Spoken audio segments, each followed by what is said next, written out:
welcome to the Crispy Compact Communiqué, the shortened version of the Crispy Noodle podcast that we are trying to get to you every week, no matter what the circumstances are. Some interesting, spicy tidbits in sports, entertainment, and odd news just for you in an hour-long podcast. Thank you guys for tuning in and joining us. I am Rich Liebig. I'm Michael Costanzo. And we are here to update you on some of the things happening in sports, entertainment, and odd news. Quite actually a good amount of info to get to with all that news handling to get to. Yeah. But before we get to that, Mike, how you doing over there? I'm pretty good. It was JB's birthday this past weekend, so we Bruno! celebrated his... Yeah, our associate producer. Yeah. So we celebrated his birthday. I know he hasn't been on the show in forever. Nobody's been on the show in forever because of the circumstances. But we celebrated his birthday. That was fun. I also started watching, under your recommendation, the show The Vow on HBO. I'm only an episode in, so can't really say too much about it, but I can say it's got its hooks in me. I'm always morbidly curious about like cults and brainwashing and all that sort of more nefarious organizational type scenarios. And so I'm very intrigued by just this very first episode and where they're going and how things are shaping up. I'm watching it.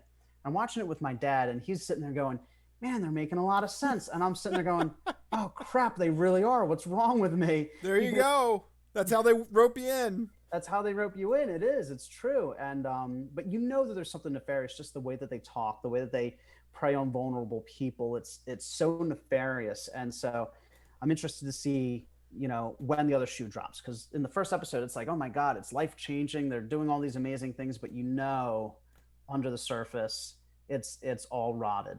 So I'm interested to dive further into that. So that's what I've been doing. Birthdays and cult documentaries. Fun. Yeah. Rich, what have you been up to? Let's see. What did we do? I just realized Role reversal. That's what I usually do. What did I do? Yeah. We watched The Queen's Gambit. Ooh, Finished it. That was nice. Yeah, that was an awesome series. I expect that to be nominated for a lot of awards. Solid story, great acting, relatively easy to get through too, because it's only 7 episodes, so it doesn't feel like a long TV show or anything. Actually, I was kind of a little disappointed when it ended. I was like, I wanted more. Wow. It was disappointed for a good reason. I was like, I wanted more of this show. It was really good. They did a fantastic job with that show. Netflix should be proud. If you have Netflix, go watch it. There's no reason not to. It's the story about the chess prodigy. It's fantastic. It hits like all those notes you want. A little bit of drama, a little bit of humor, a little bit of strategy with, she's trying to climb up the ranks of being a chess grandmaster and stuff. It's really well done, and I'm very happy that you recommended it to me, and we breezed through it. Me and Rachel, we just attacked it. Yeah, so. I got to jump back into that. As is the case with all my recommendations, I watch an episode or two and then completely forget about it for months on end. So I have to correct that. Everybody's been raving about it. I know. Yeah, and with good reason too. It lived up to the hype. I was pleasantly surprised. Nice. So there you go. A couple of recommendations: The Vow and The Queen's Gambit. Yeah, make sure you check those out. Actually, I think we should just jump right into all the news topics at hand. And the first topic, we go to sports, and the first issue in the sports world is what my background image is dedicated to. We got to talk about the Masters.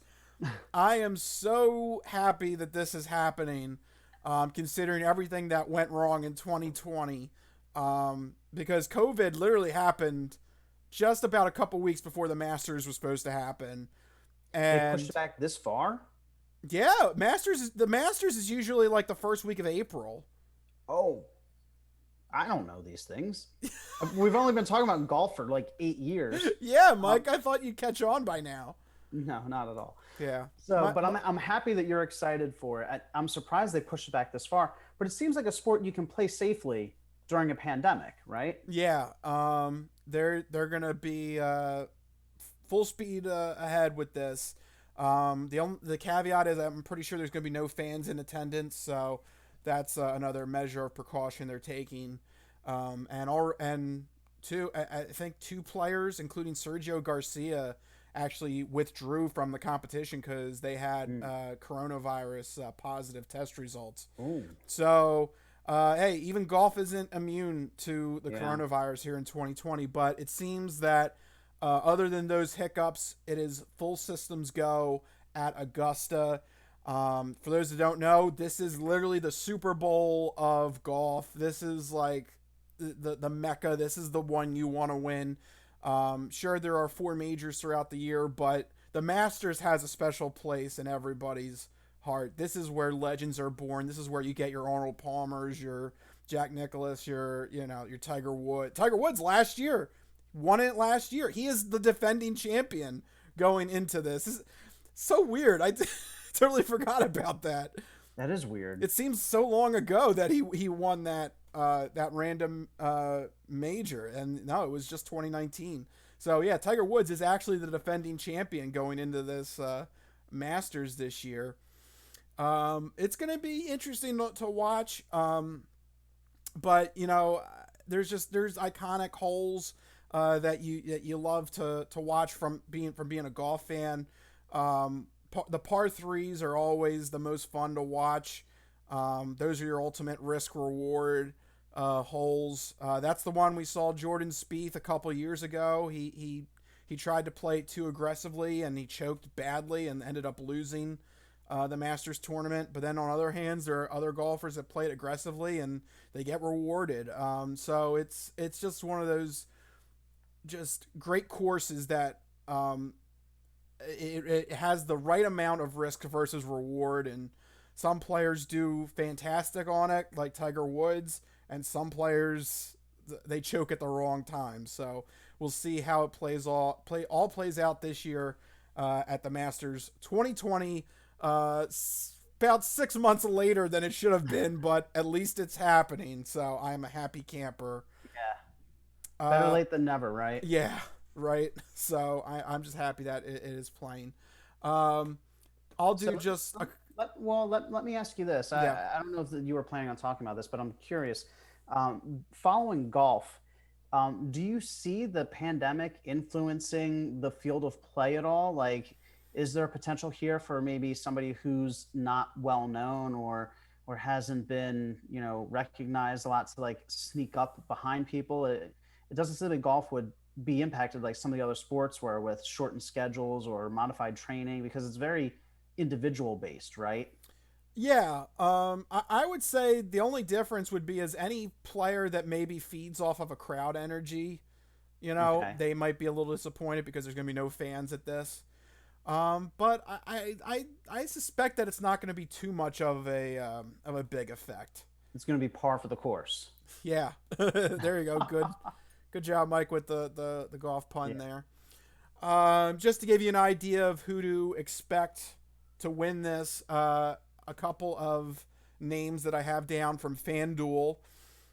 Bryson DeChambeau, he was your U.S. Open champion. He's the one that we said a couple weeks ago that players have been saying that he may be changing the rules of golf with his long ball. But it's going to be interesting because actually Augusta, in terms of course length, is not overly long. There are some par fives, but it's not too many. So this may be one where Bryson DeChambeau may have a lot of hype, but it may not actually pay off. But still, we'll see. That Okay. it will remain to be seen. Dustin Johnson, a perennial favorite. Those two golfers are 8-1 favorites to win the Masters. Then we've got John Ram, who has a very interesting video that is going viral right now, where he did a practice round at Augusta, and he skimmed at a par 3. He skims the golf ball over the pond just for the hell of it. It's a practice round. Why not? Right. He skims it, gets it to the other side of the green, rolls on the green, and actually goes in for a hole in one. No. Yeah, so if you want to Oh check that man. out, yeah, it's going viral right now. It's a pretty cool video of He John should Ram. he should take a risk and go for it during the actual tournament. It depends. If Come on. See, this is the that's type of stuff that would get me to watch golf. If it's golfers were lining up and doing trick shots like that, I'd be like, all right, let's go. Because but that's like mini golf. but look, You know? but Mike, when there's millions of dollars on the line, I don't think you're gonna want to do it. Oh please. He attempts that. He'll get some sort of advertising deal. He'll get some sort of product placement deal. Well, he's already got the video evidence to show he can do it. Yeah. So I'm sure some ad company like Nike will be like, hey, you want to do an ad for us and make the improbable probable or some BS, Yeah, something like that. We also have golfers Justin Thomas, Rory McIlroy, Xander Schauffele, and Brooks Koepka are all in that 10-1 all the way up to 18-1 field. So Okay. those are your next likely golfers to win it all. Brooks Koepka won something recently, didn't he, in the past year or so? Yeah, he's one of those golfers. He's won back-to-back U.S. Opens. He won another major too. So he's one of those that he's constantly in contention. So it doesn't surprise me that he would be up this high on the list. Yeah. Then up next, we've got guys like Patrick Cantlay, Patrick Reed, Tony Finau, and Bubba Watson. And I'm going to put it right here.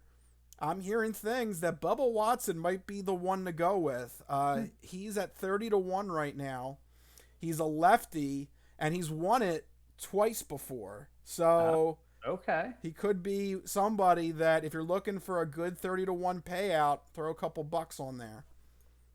Okay. And then now we're starting to trail off to a little bit more of the lesser names. But we also have guys like Jason Day, Tommy Fleetwood Mac, and the defending champion, Tiger Woods, all at 40 and 45-1. Okay. So there you go. It's interesting Tiger Woods is that low on the list being the defending champ. Well, I mean, Tiger's coming to the end of his career. So it is kind of like, do you really think he's going to win it again? So, although it would be impressive if he did, he'd be closer to Jack Nicklaus' major record. The last time that he won was, I think, the first time during the run of this show that he won anything. Yeah. I mean, he's been nowhere for the longest time. And I remember last year when he won it, we talked about, oh my gosh, Tiger's finally coming back. But seems like the odds makers don't think so. Not quite. Yeah, I would just think it's tough for him to repeat as champion. But he does like Augusta. This is a course that would favor some of his strengths. So it could be worth a shot. So some people to keep an eye on. Who did you bet on? That's what I want to know. Yeah, I threw a couple bucks on Bubba Watson. I threw a couple bucks on Brooks Koepka. Of course. Just a fun name to say. You would bet on him regardless because you like the name. Brooks Koepka. It's so much fun. Brooks Koepka. Everyone try it. Brooks Koepka. It's fun. Tony Finau, I thought was an interesting payout. And Colin Morikawa. I would like to see him, the current PGA champion, only 24 years old. Wouldn't it be something if he was able to pull that and the Masters off in the same year? He was the one who had the amazing eagle to clinch the PGA Championship 2 months ago. So maybe he keeps up his aggressive play style, especially at a course where Augusta, sometimes it pays off in big dividends to play riskier. So it'll be interesting and so much fun to watch. This is legitimately the Super Bowl of golf. At least you gotta at least watch Sunday. Sunday is, as long as there's nobody that's like, 10 strokes ahead or something. Sunday at Augusta is worth the price of admission for watching. You gotta watch it. It's gonna be tough with football playing. This is the first time I've ever encountered this. Yeah, it's competing against one of the biggest sports in the country in football. But I know one game that won't be competing for attention is, well, the Jets are on a bye week, aren't they? I have no idea. The Jets are atrocious. Do you want me to get them out of the way? The Jets are 0-9. So if Utility Watch is still alive, but it was on life support, the Jets were actually leading for most of the game on Monday night against the Patriots. And I was really worried that they were going to actually pull off a win for some odd reason. Why now? Jets, just go for it. Just go for 0-16. You're already 9 games in. Why? It's right there. It's just realize greatness. Just do it. Just seal your fate. Go 0-16 and draft Trevor Lawrence. Just do it. It's all. Put the third stringers in. Call it a season. You're done. Pack it up. Go home. Yeah. So we had a little bit of a scare that the Jets were about to win on Monday night, but then Bill Belichick woke up and finally came from behind to pull off the win on Monday night. So yes, everything is still fine. Jets are 0-9. Are they on a? I guess they're on a bye week. I have no idea. I thought they were, because I don't know. Maybe they've been on a bye week the entire season. Yeah, yes, they're on a bye week. There you go. Perfect. All right. So I tried to transition to it, and I was like, wait, I don't even know if the Jets are playing. So there you go. Well, so we'll have futility watch next week then, because the Jets will lose during the bye week. But yeah, on the flip side of that, the Eagles were on a bye week this week, that's good. Good. Sure, I guess they're all rested up. They were on a bye week, and yet still our backup safety contracted COVID, as did an unnamed coach. So I don't know. It's just like the whole story for the Eagles this season. I don't know what's going on with them. They're just floundering, but they're in the lead of the division. They're pushing. They're looking forward to the playoffs. I know the NFL just came up with a couple of different contingency plans to make sure that the playoffs happen this season. But before you get to the playoffs, you have to play the games that are currently on the schedule. And with that, we have our latest Fantastic Four picks for Week 10 of the NFL season, 4 games that we want to call attention to as being highlights this week. And the first game that we have right now is a big battle in the AFC South. The Indianapolis Colts are traveling to Tennessee to face off against the Titans. This is the Thursday night game. We very rarely get to talk about Thursday night games, but since we changed our recording schedule, we can talk about them now, Rich. Who do you think is going to win this primetime matchup? The Titans, of course, coming off that playoff season last year. The Indianapolis Colts surging for the first time in a while. Who do you like in this one? This is definitely a tough division matchup. This is actually going to be a good one for Thursday Night Football. Yeah. I can't get over Phillip Rivers. It's a shame. The Colts are paying this guy, $19 million this year? And it's kind of obvious Phillip Rivers is holding this team back. It is a shame. If the Colts could have made a trade for maybe like a Sam Darnold or just somebody fresh, or if they had drafted a quarterback or something, if they just had a better, even like a Carson Wentz or something, there's somebody that doesn't stay like a statue in the pocket and throw interceptions, the Colts would be a contender. Because their defense is pretty legit, but as long as Phillip Rivers is slinging interceptions for the Colts, I can't trust them. I have to go with Tennessee in this one. They're going to be at home. They're going to be ready to go. I still think Derrick Henry is probably going to be unleashed in this game, even though the Colts have a very good defense. I think Derrick Henry is going to probably have a decent game in this. And I would rather go with I'd rather go with the Titans versus anything Phillip Rivers throws out there. Yeah, it's weird to say, but the Titans do seem like the more consistent team. Who thought we'd ever say that? A couple years ago. But the Titans, they're beating decent teams. They're playing close games. That ground attack really helps them in that regard. Meanwhile, like you said, the Indianapolis Colts, they're somewhat of a mystery still, So I'm going to go with the tried and true, and I'm going to stick with the Titans as well. They won their last matchup against the Colts. They won a couple of close games this season against tougher opponents like the Bills. That ground game really helps them in tight games. So I'm going to go with the Titans as well. Next up, we have a great matchup between two surging teams. The Buffalo Bills travel to Arizona to face off against the Cardinals, two teams that we didn't necessarily think we'd be talking about a couple seasons ago. Now, all of a sudden, they're some of the bigger names in their divisions. So, Rich, who do you like in this matchup? This one is going to be a tight game. Both of these teams are coming into their own. For a little bit, I was ragging on Buffalo because they were supposed to have a stellar defense, and the first half of this season, their defense really didn't show up for most of their games. But it seems like they're starting to get back on track. On the other hand, the Cardinals are doing wonders right now. They are going to be the team that teams look as the blueprint in the future for how you turn a team around. It is amazing to think that 2 seasons ago, the Arizona Cardinals were stuck with Josh Rosen, and like it looked like they had nowhere to go. And now within 2 seasons, they got a fresh new head coach. Their offense is rocking with Kyler Murray. They traded away, they traded away that wasted pick of a quarterback that they had, and randomly ended up with DeAndre Hopkins and a stellar offense that seems to be rocking and rolling. I think this is going to be a close 3-4 point game, and I think it's going to be one of those where the last team that has the ball probably scores and ends up winning the game. So I'm going to say it's going to be a toss-up. Maybe the Bills, because the Bills still have the better defense, I think, between these two teams, but this could go either way as far as I'm concerned. This is a really tough game. You're right. Both teams are playing really good football right now. The only advantage that I see between the two teams is that, I with teams that are matched so closely, sometimes it comes down to ball control and clock control and field position. And Arizona has one of the best ground games in the league right now, balanced with, and a pretty average passing game as well. Decent defense. They're playing at home though as well. The Bills have to travel all the way across the country.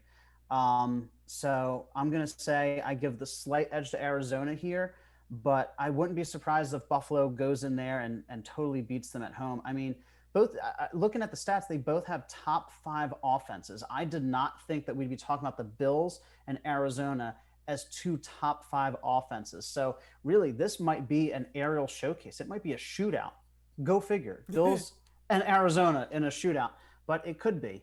And so the ground game might be the thing that differentiates the two of them. If Arizona gets a lead, they might be able to ground it out at the end. Kyler Murray is giving teams fits, so we'll see how that all plays out.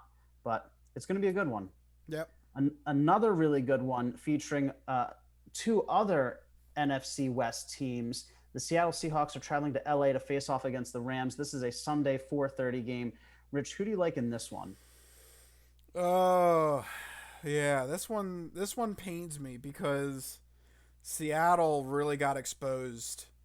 I guess they're gonna try and play a game without any safeties because they are getting torched on the passing side of the defense. They have just about no pass defense. Seattle has the 31st ranked defense right now, which is a far cry from where they used to be with the Legion of Boom. Yeah. So unfortunately, this is one of those cases where I just don't know. Can you? It comes down to that age-old question: can you just win on just pure scoring? If that's the case, and they force the Rams into a shootout style kind of a game, maybe the Seahawks then have a chance. But I have to think the Rams, with Aaron Donald and a decent defense, controls the ball better and keeps the ball out of Russell Wilson's hands more than Russell Wilson taking over this and turning this into a shootout. If he does, this really let's say the Seahawks win this game, Russell Wilson really cements his case for being MVP if he pulls out a win here, because coming off of the last game or two, the Seahawks defense just looks non-existent. So it's really tough to back Seattle here. I think the Rams probably get the benefit of being at home, coming off of a bye week too, and I think they're just better equipped to handle this division game than the Seahawks are right now. Yeah, it's true. They are coming off that bye week. I also want to point out that 2 of Seattle's losses come against really high octane offenses in the Bills and Arizona. We just talked about both those teams, and they lost both of those, as you point out, both those shootouts. So, I mean, as much as I like to side with the Seahawks, their defense got really exposed. And on the opposite side, just looking at pure numbers, the Rams don't have many flaws. They have a top 10 ground game, top 10 defense, top 10 offense. For some reason, they're still only 5-3, but this is the stretch of the season where they can really come into their own after the bye week. Maybe they get a little bit of time to rest. Division opponent at home. This is the perfect time where you can take that momentum, propel yourself to 6-3, drop the Seahawks to 6-3, and then all of a sudden the division's wide open for any of those teams to take it. So the LA Rams here, it would behoove them to show up and really put the Seahawks in their place. So I'm going with the Rams as well. It's sort of they have to win this if they want to stay in contention, because Arizona's knocking on the door. Seattle's leading the division. They have to win this game if they want to stay competitive in that really close race. Mm-hmm. Finally, speaking of close races, there's no closer race than the NFC East, Rich. Yep. Oh my gosh, it's one of the hottest divisions in all of football with a combined record under 500. We have the Philadelphia Eagles traveling to our fearsome division rival, the New York Giants. Rich, what's going to happen? Who's going to win this? Who's going to limp to the finish line with a victory in this game? Are you ready? Are you going to say the same thing that you always say, and that no matter who wins, everyone's a loser? No. Well, actually, that actually still probably holds up true. But are you ready for what I'm going to say? Are you going to say the Giants are going to win? Giants are going to win this game. Wow. Giants are going to win this game. The last two games, the Giants are actually on the upswing. They held. All right, let's go back 2 weeks ago. They almost beat the Patriots on Monday Night Football. Okay. All right, their defense is actually getting better the last couple of weeks. Okay. And then last week against Washington, they held on and beat them. If any team is actually on the upswing in the NFC East, it's actually the New York Football Giants. On the flip side, the Eagles, they may have won a moral victory with Dallas, but then they had the bye week, and now they're kind of in this awkward limbo. Like, do we still try and salvage the season, or do we try and put something together? I don't know. I have a gut feeling. I think this is the right time for the Giants to strike. And if they do, they're going to be I think they'll be 3-0 in the division.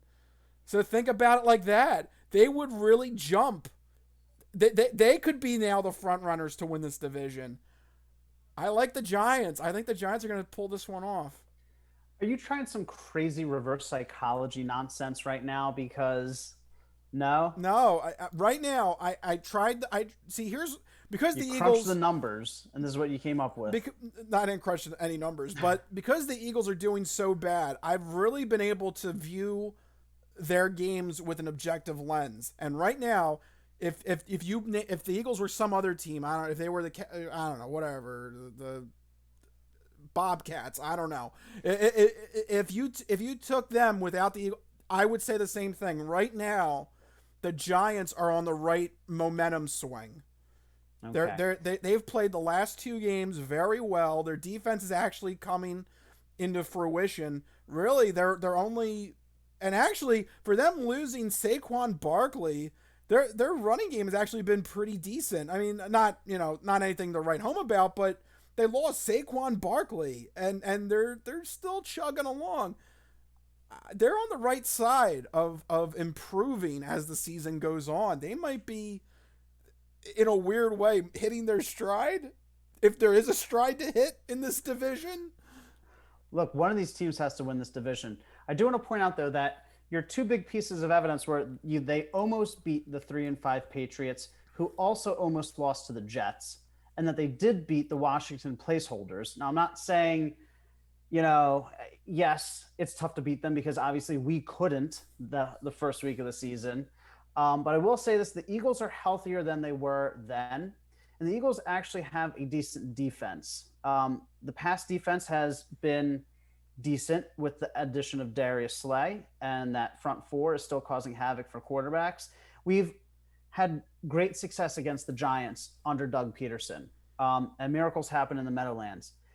I'm in a really conflicted spot here because this is the type of season where I don't necessarily want the Eagles to do well because I view it as this season's basically wasted. 3-4-1. You know that they're not going to make a push into the playoffs. I'd rather them just not roll over, but to not get our hopes up, which is what we tend to do. We get our hopes up and we're like, oh my gosh, we're going to make a run in the playoffs. I'm trying to keep my expectations in check. I'd rather them just, coast to the finish line and finish like second or third in the division and limp home with their tail between their legs and regroup for next season. So who are you going with? I'm going with the Eagles because that's fool. What? You fool. No. This whole time you've been like, lose the rest of the season. The last 3 weeks, that's all you've been saying. I want them to. But now you're picking them. What do you want me to do? I'm picking them as I see them. The Giants are not better than the Eagles. They both suck, but the Giants are not better than the Eagles right now. And furthermore, that's not the Eagles' MO to just give up. Even when everything is telling them to give up, they tied against the Bengals. That right there is a giant neon give up sign, but nope, we're going to keep fighting. So they're going to keep fighting. They're going to beat the Giants. And like you said, the past 2 weeks, they're going to win. And that makes us losers. That's the Eagles' MO in 2020. See, this is when, you should have just followed my logic, and then the Eagles would supersede it, and then they'll prove everybody wrong, and they'll win this game 45-0. Oh, so you wanted me to pick the Giants so the Eagles would secretly win? Yeah. I knew you were using reverse psychology. Yeah. You can't trick me. Yeah. Do not try and trick me, Gypsy. I know your ways. Oh, God. Poor rat. There you go. Fantastic 4 picks, week number 10. It's going to be interesting to see how some of these games play out. I can't believe the season's made it 10 weeks. Yeah, we're still chugging along. Here we go. Let's leave the sports realm and we got to go into the entertainment world, where we have some sad news to report, very personal to me. And that is the fact that we heard over the weekend that Alex Trebek, the great game show host, the GOAT of all game show hosts, passed away over the weekend at age 80. All fans of game shows are just devastated. It was definitely tough news to hear. This is definitely one of those celebrity deaths that you don't realize kind of the fixture that he was.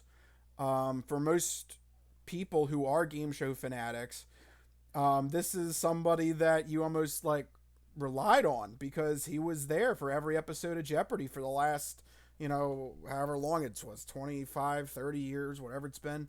And just, he was the guy. He was the, you tuned in, you loved to see him host the show. He had the perfect blend of intelligence, charisma, and overall joy to see what players did and how they combated during these games, and how did they play, how they attack the board, how did they handle daily doubles, Final Jeopardy.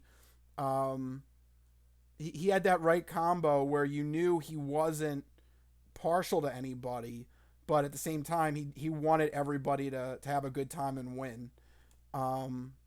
And yeah, it's just a landmark game show host in the history of television that we are forced to say goodbye to. So this one definitely hurts on a personal level, being a big fan of game shows. Yeah, I know that. I mean, man, you've had a rough go of it recently. I mean, first Sean Connery and then Alex Trebek. I know, two of your favorite entertainment icons. And Trebek, I mean, a little bit more for me than Sean Connery. I mean, Trebek, I remember when we used to record these shows in person, we would have dinner and in the background would be Jeopardy on the television, and sometimes after dinner or slightly before dinner, we would, me, you, and my parents would stand around the kitchen island and watch, a couple of questions of Jeopardy, and it's one of those things. I think everybody, has done that. I can't imagine anybody never seeing any bit of Jeopardy. Everybody knows the theme, everybody knows the concept of the game, and everybody knows Trebek because he was a fixture on that show for so long. I mean, correct me if I'm wrong, he was the only host of Jeopardy. Or no? No, because No? there was a daytime syndication of it before. Oh, before Yeah, the. Oh, okay. So yeah. he wasn't. But So for all intents and purposes, he was Jeopardy. he was Jeopardy, right? He's synonymous with it. But and you're right, and just seeing all the love pour in from contestants and people that have worked with him, it's been nothing but positives about him. He had such professionalism with the show as well, which is always to be commended. So yeah, definitely a big loss for the entertainment industry. 2 weeks in a row, big losses for the entertainment industry. So definitely sad times. Yeah, and it's funny to hear some of the producers eyewitness kind of testimonials to him, stuff that you don't think about, like especially for a game like Jeopardy, you have to have a high degree of intelligence because of just naturally some of the words and some of the terms and some of the foreign languages, that you have to be able to know what you're talking about and say, the prompts correctly, you know. Right. And it's funny coming off of hosting a couple games at the game show marathon. That is something you can't take for granted, because yeah, there are some times you assume that you think you know what the word is, and you don't, and you look like an idiot on a live 24-hour game show marathon stream. So that It happens. sounds oddly specific, Rich. Yeah, but that's a testament to Alex Trebek that he never, very rarely did he ever misread one of the answers on the on Jeopardy. I can't even think of one off the top of my head. I'm sure maybe I'm sure throughout his career he misread one or Yeah. two things, but I can't think of anything off the top of my head, especially not recently, um, because he was that dedicated to making sure that he was the best host that he can be. He didn't want to be some schlub just barely reading off of his card or whatever on the podium. So Right. that takes dedication, especially for some of the crazier things like any sort of worldly question or questions about like weird mountain ranges and stuff like that. Yeah, I mean, he certainly was the epitome of professionalism. On this show, we get to decide what we talk about. We can barely pronounce things correctly. Yeah. So, I know how difficult it is, and yeah, it was just watching the way he went about it it was, it was a great joy to just watch him work and watch that professionalism. You're absolutely right. Mm-hmm. Yeah. So yeah, big loss in the game show community. Alex Trebek, the legend, we say goodbye to as he passed away at the age of 80 over the weekend. All right, so we had some bad news there, but we have good news on another front, something that is personal to me and Mikey's heart. And I let out a little shriek when I saw this news bulletin hit the wire. And that was announced that Mass Effect is being remastered for new consoles. Mike, how much are you looking forward to this? Oh man, so Mass Effect is probably one of my favorite game series of all time. So when I found out that EA and BioWare were remastering the original trilogy, Mass Effect 1, 2, and 3, into the Mass Effect Legendary Edition, I was really excited. I've played through this series about 3 times total, the 3 games. And there's no question about it. The performance on the PlayStation 3 was fine, but it wasn't great. So the opportunity to replay the series on the PlayStation 4 and potentially on the PlayStation 5, when I eventually get that console, is very exciting because you're talking about, they didn't mention exactly what the remaster would entail, but you have to figure better resolution, better frame rate, more, smoother gameplay.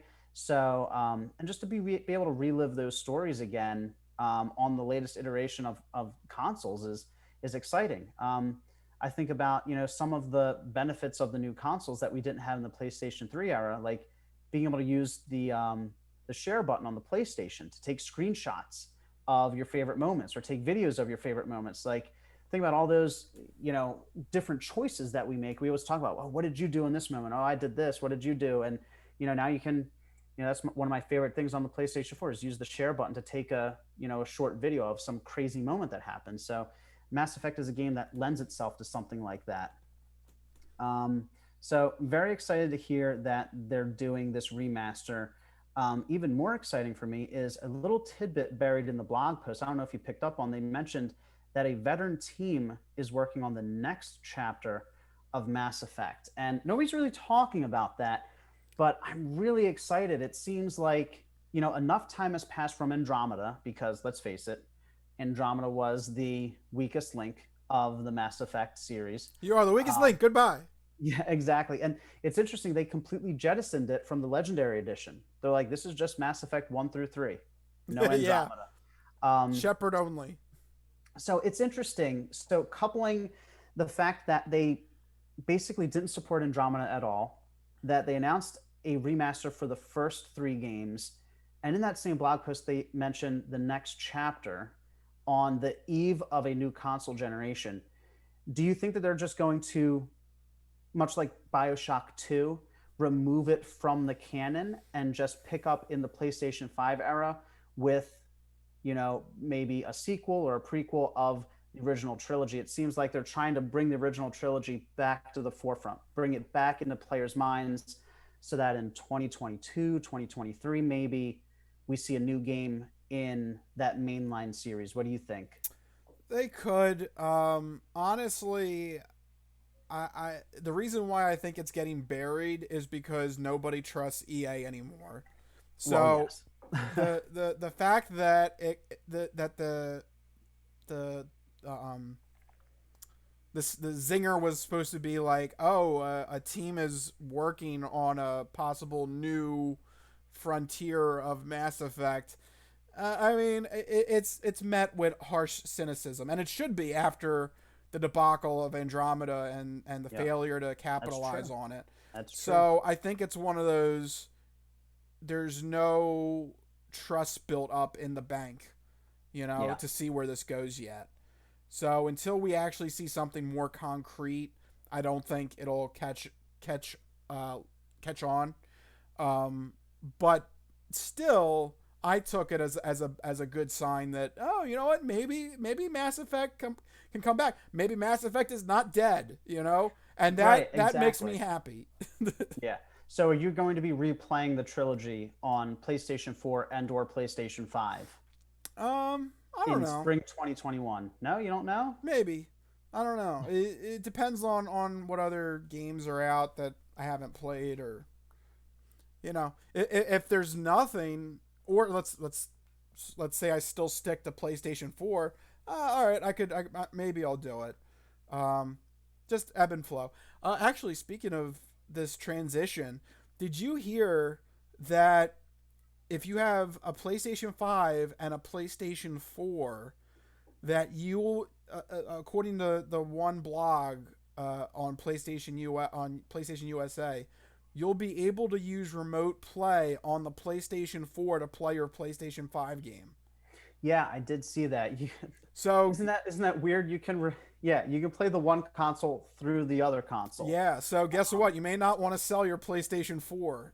You may want to hang on to it. Right, exactly. I mean, you can envision having the PlayStation 5, one location, and PlayStation 4 in the other location, and basically play the PlayStation 5, in either location. So, yeah, so I'm really excited for this next generation of games, as is evidenced by my Zoom background with the PlayStation logo and the PlayStation colors. So, this is a perfect transition into talking about this, because this podcast is coming out, in between the launch of the Xbox Series X and the PlayStation 5. So literally right on the eve of the next generation. Now, I guess technically the current generation, which is strange to say. But because neither of us have next gen consoles, um, I figured now would be a good time to reflect on the previous generation of games, the PlayStation 4 and Xbox One generation, and just talk a little bit about the big games, the big movements, the big trends, and how we feel about them and where we see them going in the future. So, just to kick things off, one of the things I always like to talk about are generation defining games. Rich, what games defined this generation for you? When you look back at PlayStation 4, what were some games that you couldn't imagine this generation without naming these games? I have a few off the top of my head, but I want to hear what you think. Off top of my head, I would definitely go with God of War. Yeah, That definitely one was of mine. that marked a huge leap in terms of not just the graphics of the games, but also the maturity of the games. Yeah. That was a huge one that I was taken aback by, and I was in awe of that game from start to finish. Um, Control, Ooh, Control, that's a good one. Control. I don't know if that would have existed on any other previous platform up until now. Yeah. That idea for that game hit at the perfect time for consoles, where you had the ability to manipulate your environment, the ability to use different powers to handle targets that um, handle targets that had varying degrees of armor and shields where the shields would move around. I'm thinking of that bubble thing. I don't know what the hell that thing was called. I don't remember the Yeah, yeah, but I know what you're talking about. Yeah, it that was a was very it was a very demanding game in terms of like the power of the consoles. Like it physically wouldn't be yeah, possible on previous generations, you right. know. And you also had to, think about how you would defeat those swarms that would come at you, and the story was very mature. We like to say it's the X Files meets Twin Peaks, so that was perfect. That was right up my Yeah. alley. Um, yeah, so that would be a big one for me. I don't know, Yeah. but what else would you say, Mike? So I mean, I would definitely agree with God of War. I mean, from start to finish, it's a technical marvel. It's a narrative marvel. It's a gameplay marvel. Um, I agree with Control there as well. I'm surprised you didn't mention this, but another big game that we can't ignore is Red Dead Redemption 2. Yeah, When I think about open world games, and we've had open world games for a while now, going all the way back to PlayStation 2, but they're all very shallow. There wasn't a lot of systems or interactivity. Red Dead Redemption 2 was like a completely different level. I remember loading up the game for the first time, and they're like, okay, so your character is going to get too thin if you don't eat, which means that you have to hunt and you have to use the right gun and the right ammo to hunt the right animals, and you can't be downwind of them. And after you hunt them, you have to skin them and then make a campfire and cook them and then eat them. And you have to, if you eat too much, your character gets fat and that affects his health and his stamina. I'm like, what is happening? This is a video game, not a Western simulator, but it kind of was. I mean, yeah, I'd never seen a game with that sort of depth to the gameplay where you could talk to any character, go anywhere, do literally anything. There were so many systems on top of systems. It was so detailed and nuanced. It makes me marvel at what Rockstar could do on the PlayStation 5 other than remaster Grand Theft Auto 5 for the third time. But yeah. yeah, When Westworld got popular yeah, for season 2 and season 3 of Westworld, people were like, "Oh, there should be a Westworld video game," and I'm like, "There is. It's called Red there Dead is. Redemption 2." Exactly, yeah. So Red Dead Redemption 2, definitely one of the big ones. Another big one, I know controversial, but you can't talk about a generation of games without mentioning Naughty Dog and The Last of Us Part 2. The Last of Us, the first one, defined the PlayStation 3 generation. Part 2, regardless of what you think of the quality, defines the generation in terms of how mature video games have become.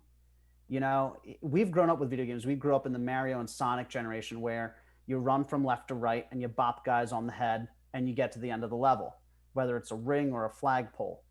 To now, there's games where there's no clear cut good or bad guy, there's ambiguous endings, there's shades of gray with morality and ethics, and we dislike characters because of their choices, but we also have to respect that, you know, these characters are actual, you know, for all intents and purposes, characters. You know, it's like watching a movie or reading a book. Like they're going to make their own decisions. We're just along for the ride. Where before we controlled Sonic and Mario, you know, we were Sonic and Mario. In these games, such as God of War and Last of Us Part 2 and Red Dead Redemption, the developers saying, no, this is Arthur Morgan's story. This is Kratos' story. This is Ellie's story. You're just along for the ride. You get the privilege of experiencing it. But it's like another level of nuance and maturity that really defined this generation. When you look back at some of the biggest games, like it was the stories, you know, that really defined it. And you can't mention that without mentioning Last of Us Part 2, I don't think. Another kind of looking at that through a different lens, I loved Detroit Become Human. Yeah, that was that's absolutely another milestone for the PS4. Not only was it your traditional Quantic Dream game, but that was just the story was fantastic. Made you think on a lot of different levels. The different butterfly effects from your decisions.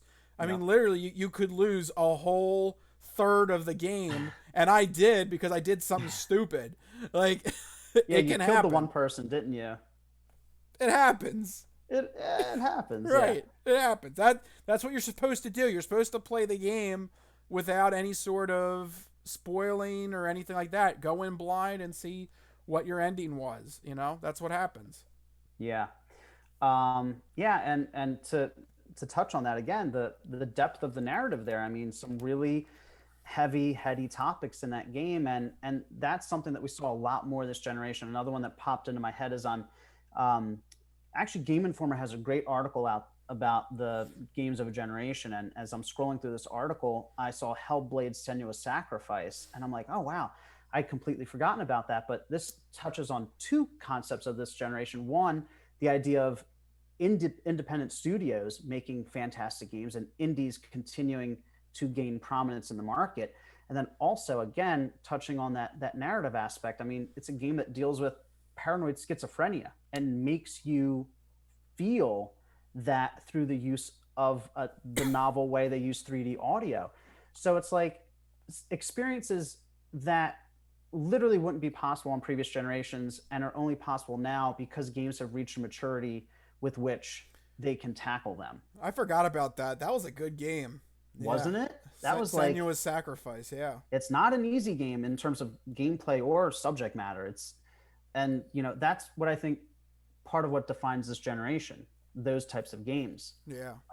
But it's also the technology that defined the generation and the trends of games that help define this generation. We mentioned open world games getting deeper, but we also can't ignore games like Fortnite and Overwatch and Rocket League, these live service games, Destiny, and you know, everything else. Like that became such a huge trend in games, this idea that games have to have post-launch support, and they have to have DLC, they have to have, you know, quote unquote seasons where they're constantly adding content and new stuff. And that was like, I'd never seen that before in games, and I can tell it's only going to keep getting bigger. A lot of the new games coming out they all want to be those live service games. Anthem, remember, that's why, going back to the Mass Effect thing, I think people are a little lukewarm on the tidbit of the next chapter because they're like, what's it going to look like? Yeah. EA really likes the idea of live service games, and that became such a big trend. Are they going to lean even heavier into that, or, you know, will they shift back a little bit? It's tough because you can't ignore how popular games like Fortnite are. These live service games, everybody wants to get in on that trend. And I think the PlayStation 5 generation, you're going to see even more of that with the power of the consoles and the increased connectivity with the sharing and the social media.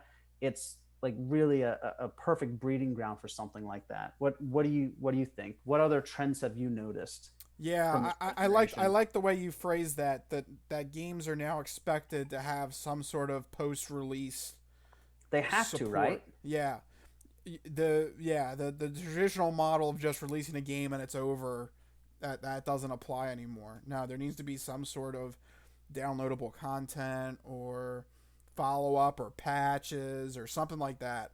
So that's a good point to make. There, standalone. I guess you could say the death of a standalone game. That's not a They're thing they're anymore. they're few and far between, Yeah, definitely. yeah. Um, so the Do you have anything on the Nintendo Switch? Because that often we kind of lose focus on that because we're both more PlayStation guys. But what? How about the Switch? Does anything like this apply on that console? Yeah, so the thing that I noticed with the Switch that I hope continues, it's sort of a minor trend that's taken off the past few years, is um, both Switch and Xbox do this where they have sort of game libraries available to subscribers to their online services. So Switch has, the NES online and the SNES online, where they basically have a catalog of like 30 to 40 games that you can play. And Xbox has Game Pass.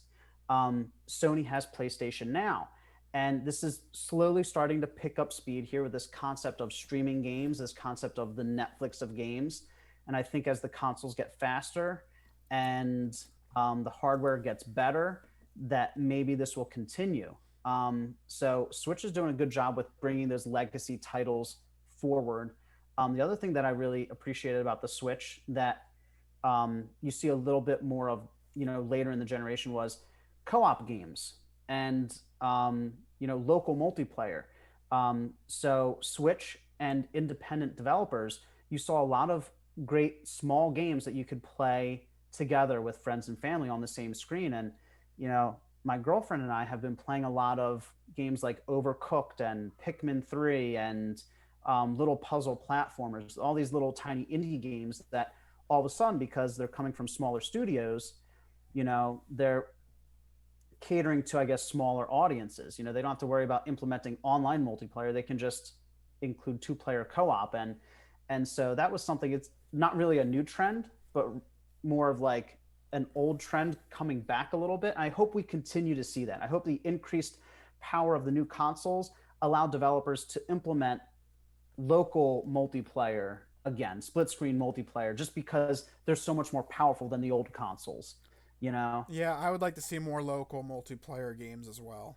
yeah, Yeah, I really miss getting together and just playing a game in person with people. yeah, Go back to the time when we played through. How many times we played through Time Splitters 3? yeah. It was like the So much only game we fun. played. Yeah, so I would really like to see something like that come back, and the Switch has been facilitating that. So hopefully, it's something the other consoles take on as well. But yeah, it's a very interesting time, because of the pandemic and because of the length of this generation. The PlayStation 4 generation was about 7 years. You can feel like there's a palpable excitement in the video game community, like they're ready for these consoles. And everything that I've been reading and watching about the PlayStation 5 and the Xbox Series X has been, people are just so impressed with the hardware, with the games. It's it seems like it's going to be a good console generation. It really does. So, looking back, we had probably one of the best that we're coming out of, but I think the future is even brighter. So things are looking up for video games, at least. All right, so there you go. That's the perfect button to end that topic on and to end the entertainment section on. So we did sports, we did entertainment. We got one more topic left. We got to do some odd news before we wrap up the show. Always got to have some odd news. Mike loves the odd Absolutely. news. So this story, not going to Florida, but we are going to Georgia. Oh, Almost, Georgia. Okay. almost there. Not quite Florida. Almost. It's like Florida's like older brother. It's You know, Florida light. Florida light. Almost there.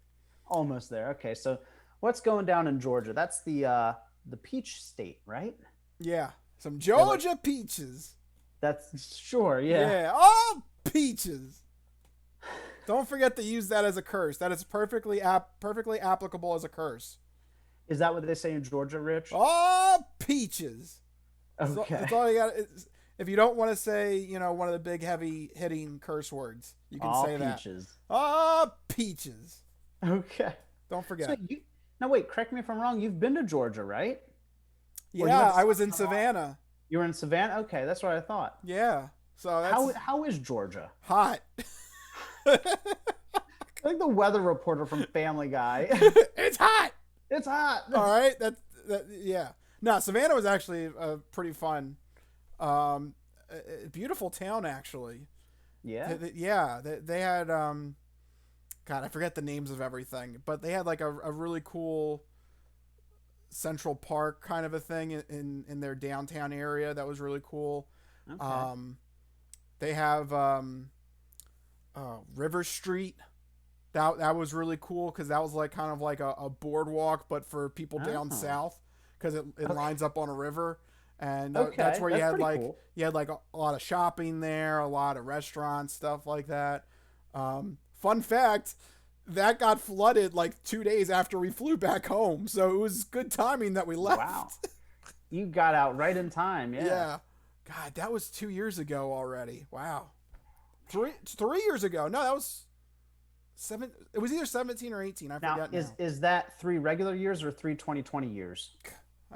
Yeah, I don't know. You know what? My whole sense of time has been warped. 2020 is like dog years right now. Each month is like a year in itself. Yeah, you know what? I just realized my whole sense of time has been warped. So I forget how long it's been. But yes, to go back to the question, yes, I have been to Savannah, Georgia. Okay. This story, though, we're actually going to Rockmart, Georgia, which is Rockmart? Rockmart. Yeah, that is Okay. a suburb outside of Atlanta.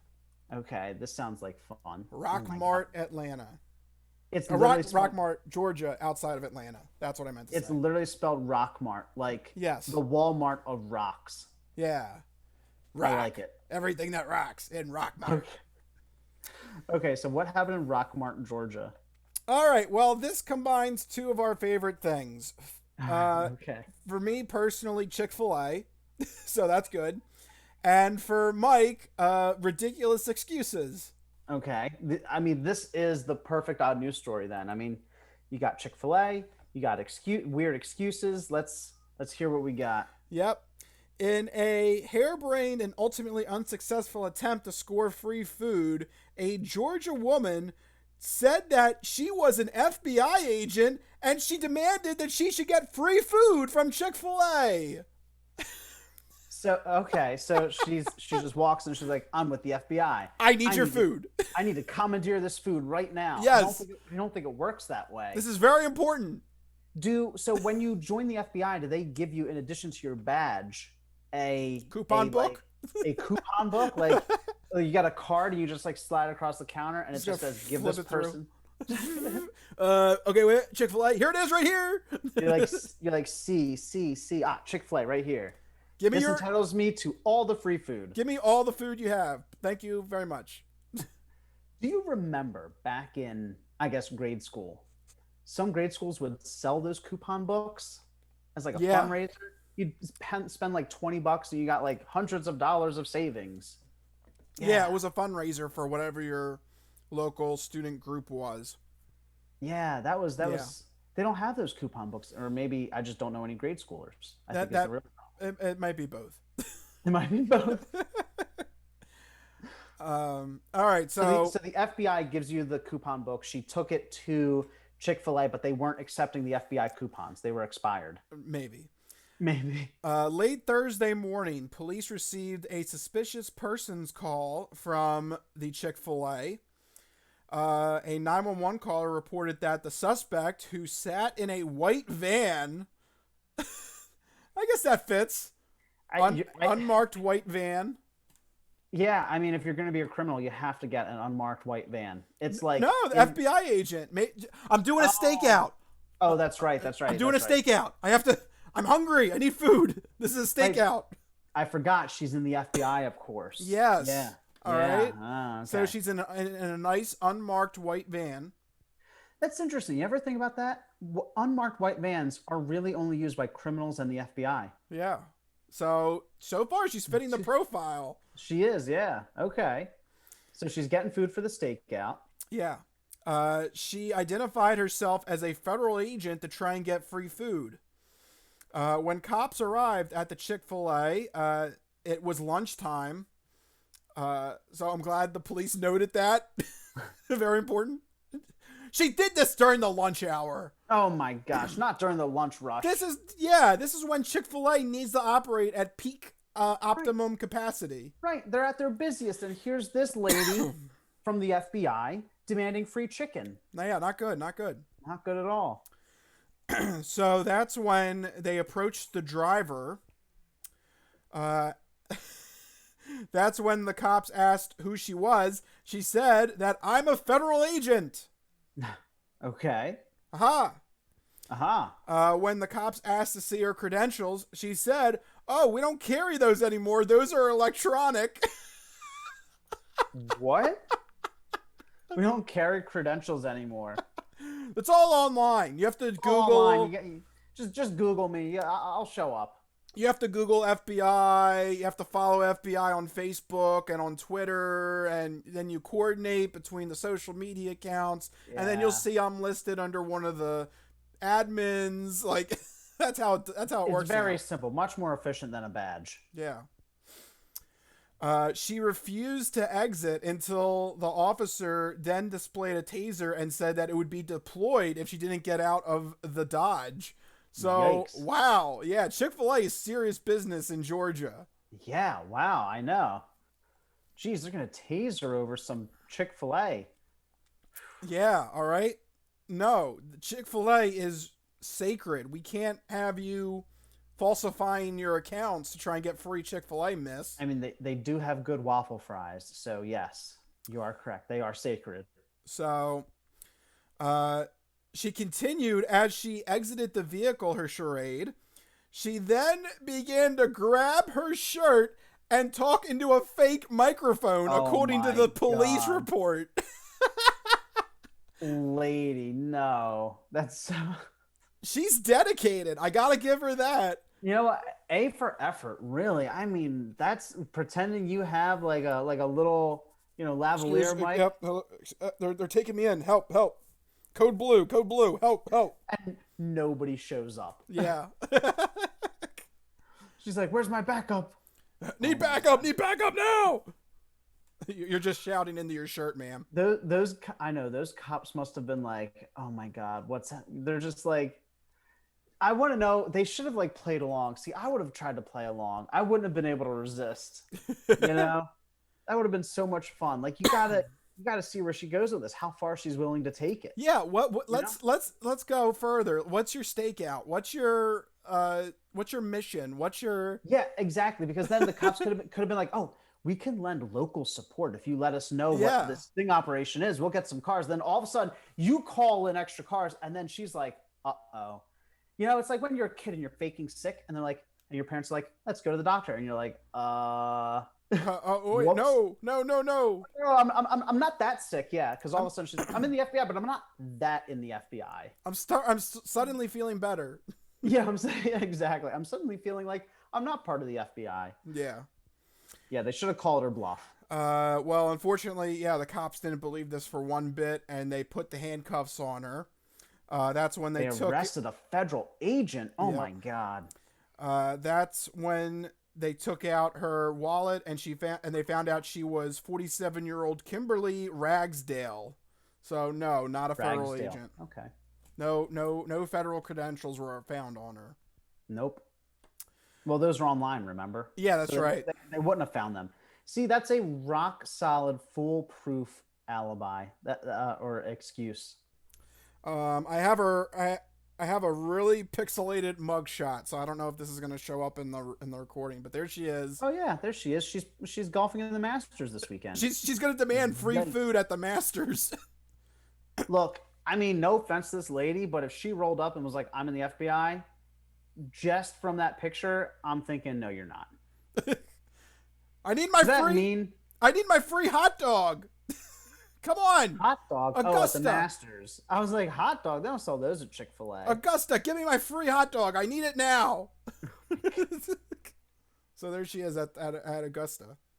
Does this person think the FBI agents just get everything for free? They just waltz around. They just walk into stores. They're like, give me this for free. Give me this for free. They go grocery shopping. They ring up $400 worth of groceries. This is mine. It's all mine for free. I need it for federal investigation. The U.S. government needs this. And they're like, sir, you bought 3 frozen turkeys. And? Right. We have very hungry agents. We need it for the stakeout. Exactly, for the stakeout. She was arrested with impersonating a public official. So that's the charge she got for it. Yep, that'll do it. That'll do it. So there you go. What a wonderful tale.